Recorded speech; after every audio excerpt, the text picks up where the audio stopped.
বহরমপুরে দেখাবো, চুনেখালিতে দেখাবো, বেলডাঙ্গায় দেখাবো, সারগাছিতে দেখাবো। যে বাজারটাই বলবেন আমি মুসলমানদের কাউন্টার দেখিয়ে দেবো, হারামখোর লটারির টিকিট বিক্রি করছে। এরপরে আপনি প্রশ্ন করবেন, হুজুর এত জলসা, এত বায়ান, এরা ছাড়ে না কেন? তার কারণ একটাই, সুদখোর সুদ ছাড়তে পারছে না। জান্নাতে যাবার খুব সহজ রাস্তা আমাদের দেশে। জান্নাতে যাওয়াটা সহজ নয়। মানুষ মরে গেলে মিলাদ হয় না? হয় না? কথা বলে, খানা করে মিলাদ হয় 40। সারা জিন্দেগি সুদ খেয়েও জীবনটা সুদের উপরে কেটে গেল। হারাম জানার পরেও জিদ করে সুদ খেয়ে জীবন কাটালো।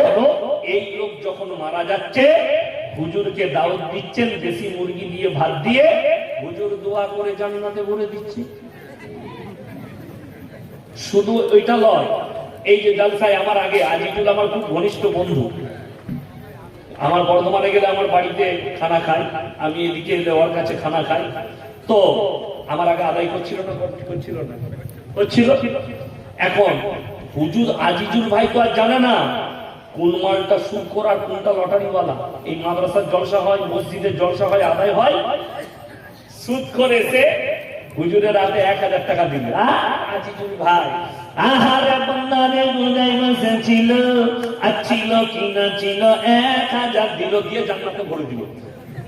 লটারিওয়ালা আর সুদখোর বলছে সালা এক থেকে সহজ জান্নাত আর কিছু আছে? হুজুর তো আমাকে জান্নাতে ঢুকিয়ে দিল।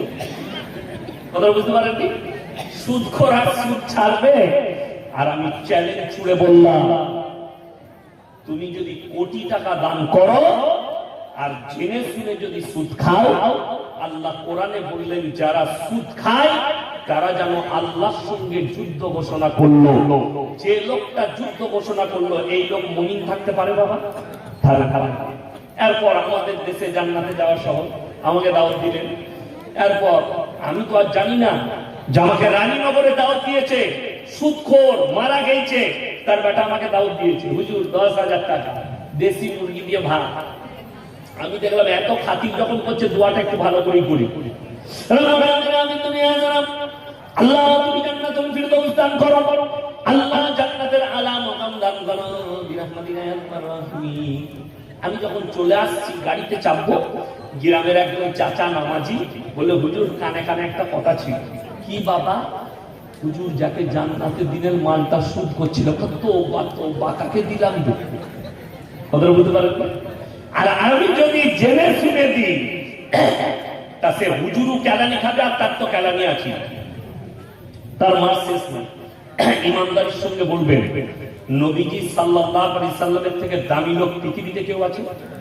কিয়ামত পর্যন্ত কেউ আসবে? আসবে। আল্লাহ রাসূল হচ্ছে পৃথিবীর আদি থেকে অন্ত পর্যন্ত সৃষ্টির শ্রেষ্ঠ।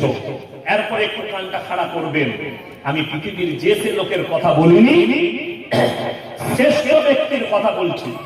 আল্লাহ নবীর কাছে খবর লইয়া, আপনার চাচা যান মৃত্যুর শয্যায় আছেন, মারা যাবেন। নবীজি ছুটলেন আর চাচার হাতটা টিপে ধরলেন আর বললেন, চাচা গো, আমি মুহাম্মদ আল্লাহর নবী, তোমার ভাইপো, তুমি একবার খালি কলমাটা পড়ে নাও, আমি আল্লাহর কাছে তোমার জন্য কেঁদে কেঁদে ক্ষমা চাই। আল্লাহ নবী চাচার উত্তরে, হে আমার ভাইপো, আমি যদি বার্ধক্যে কলমা পড়ি, লোকে বলবে মৃত্যু ভয়ে কলমা পড়েছে, আমি পড়তে পারবো না। আমার আল্লাহ আয়াত পাঠালেন, কোরআন শুনুনের পরে, ইন্নাকা লা তাহদি মান আহবাবতা ওয়ালাকিন্নাল্লাহা ইয়াহদি মান ইয়াশা। হে আমার বিশ্বনবী, পৃথিবীর মানুষকে বলো, হিদায়াতের দপ্তরটা আমার আল্লাহর হাতে। সকলে বলুন, হিদায়াত কার হাতে? আল্লাহর হাতে। আমার ইচ্ছা নেই তোমার চাচা কলমা পড়তে পারবে না, আমার ইচ্ছা নেই তোমার চাচা কলমা পড়তে পারবে না। নবী সাল্লাল্লাহু আলাইহি সাল্লামের চাচা যান চলে গেলেন। এরপরে নবীজি কি দোয়া করছেন জানেন? ও গো আল্লাহ, তুমি আমাকে যতদিন না নিষেধ করবে, আমি আমার চাচার জন্য কেঁদে কেঁদে আমি ক্ষমা চাইবো তোমার কাছে। নবীজি কাঁদছেন, চোখের কোণ থেকে পানি এসে দাড়ি মুবারক, দাড়ি ভিজে গেছে নবীজির। চাচার জন্য আল্লাহর কাছে বিনতি করছেন, আল্লাহ আমার চাচা, আমার হিতাকাঙ্ক্ষী চাচা, তুমি আমার চাচাকে ক্ষমা করে দাও। আপনারা বলুন, নবীর দোয়াকে আল্লাহ কবুল করেন না করেন না? করে। কিন্তু শুনেলেন এইখানটাই উল্টো। আল্লাহ তাআলা জিবরিল আমিনকে পাঠালেন আয়াত নিয়ে, কোরআনের নসিহত নিয়ে, যাও নবীকে শোনাও। কি? মা কানা লিন নবিয়্যি ওয়াল্লাযীনা আমানু আন ইস্তাগফিরু লিল মুশরিকিন ওয়ালাউ কানু উলি কুরবা। হে আমার নবী এবং মুমিন, তোমরা দুজন শোনো, যারা বেঈমান কাফের মুশরিক হয়ে বরবাদ হয়ে মারা গেছে, তাদের জন্য দোয়া করতে পারে না, যদিও তারা তোমাদের নিকটতম আত্মীয় হয়। তোমার কাছের লোক হলেও তার জন্য দোয়া করতে পাবে না। আর তোমার হুজুর কোন ক্ষেতের মুলি, সারা জিন্দেগি মদের ভাটিতে জীবন কাটিয়ে মারা গেছে, জীবনে আল্লাহ আল্লাহ রসুলের নাম লাইনি, আর তুমি বলছো হুজুরকে দাওয়াত দিয়ে জান্নাতে দেবো। তোমার হুজুর মার খাবে আর তুমি তো খাবেই খাবে, রেডি খাবে। আমার বন্ধুগণ, আমার ভাই, ইমানদারির সঙ্গে বলুন, 5 ওয়াক্তের নামাজ ফরজ না ফরজ? ফরজ। আমাদের সমাজে 90% লোক বেনামাজি। ঠিক বললাম না ভুল বললাম? আপনাকে দেখি প্রত্যেক গ্রামে মাচা আছে। মাচা জানেন? মাচা করা থাকে, সেইখানে টাস খেলে, আড্ডা মারে কিছু ছেলে। পানির বোতলটা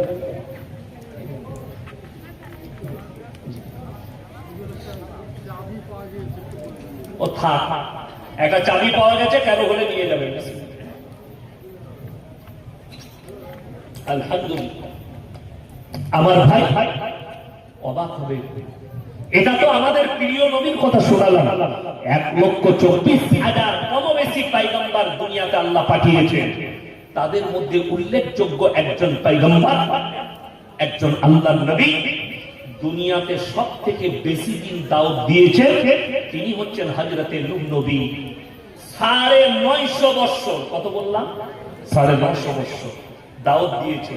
এইরকম নবী জানে, অবাক হবে। একটা ছেলে নদীর কিনারায় দাঁড়িয়ে আছে, ছেলেটা যদি পড়ে যায় আর বাদ যদি পাড়ে দাঁড়িয়ে থাকে, ঝাঁপ দেবে না? দেবে না? ঝাঁপ দেবে। বাদ যদি সাঁতার নাও জানে, ঝাঁপ দেবে। কিন্তু দুঃখের বিষয়, হযরতে নূহ নবী নৌকার উপরে, ছেলে কেনান মারা যাচ্ছে, আল্লাহর আযাবে তোলপাড়, পানি, মারা যাচ্ছে। নূহ নবী হাত তুলেছে আল্লাহর কাছে সন্তানের জন্য, আল্লাহ লা আসিমাল ইয়াউমা মিন আমরিল্লাহ, ওগো আল্লাহ, এটা আমার ওরসজাত পুত্র, তুমি তোমার আযাব থেকে আমার সন্তানকে রক্ষা করো।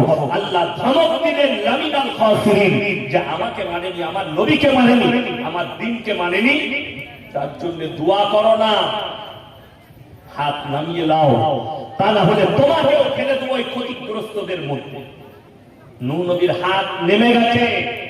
আপনি চিন্তা করুন, যদি একজন নবী, তার ছেলে বাদী, তার ছেলে আল্লাহ বিরোধী, তার ছেলে রাসূল বিরোধী, যদি তার জন্য দোয়া করতে না পারে, তোমার ছেলে জিন্দেগিতে নামাজ পড়েনি, তোমার ছেলে মদের ভাটিতে জীবন কাটিয়েছে, তোমার ছেলে সুদের উপরে জীবন কাটিয়েছে, তার জন্য তুমি বলছো দোয়া করে আমাকে জান্নাতে পাঠাতে হবে। দুঃখটা কি জানেন? আজকে আমাদের সমাজ পরিবর্তন না হওয়ার কারণ, আজকে সমাজের যারা আমাদের মাতা আছে, তারা ইমামকে বাপের গোলাম মনে করেছে, যার কারণে আজকে একটা ইমাম দাঁড়িয়ে হক কথা বলতে পাই না।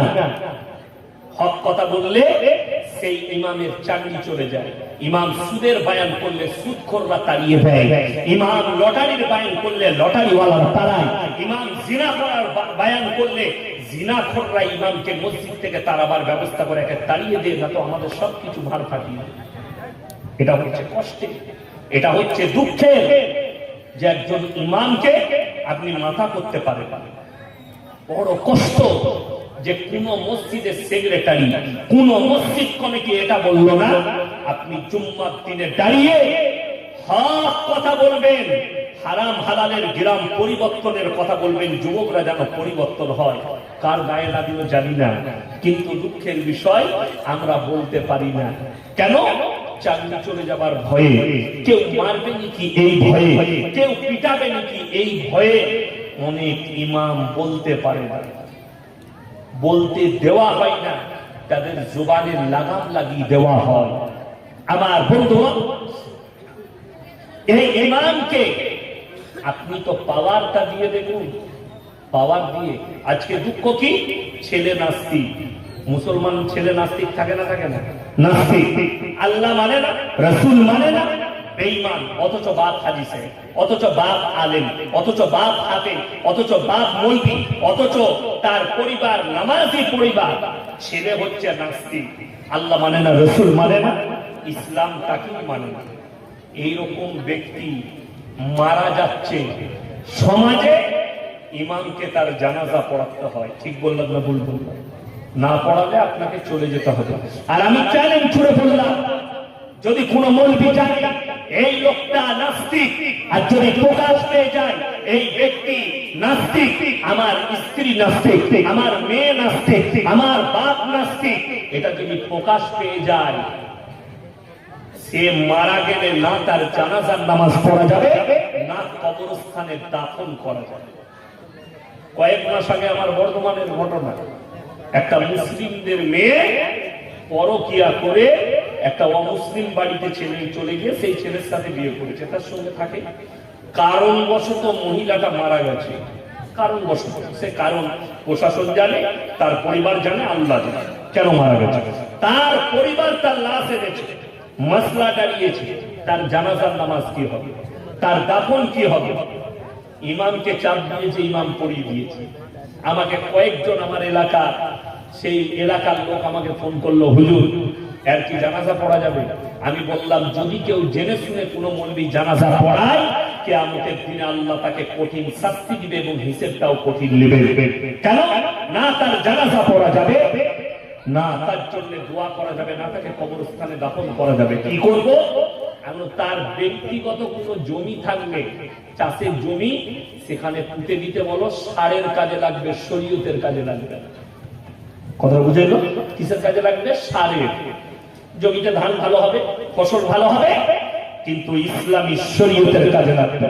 কবরস্থান পবিত্র জায়গা, মাথায় রাখবেন। জানাজার নামাজ হবে মুমিনদের, দাফন কাফন হবে মুমিনদের, বেঈমানের নয়।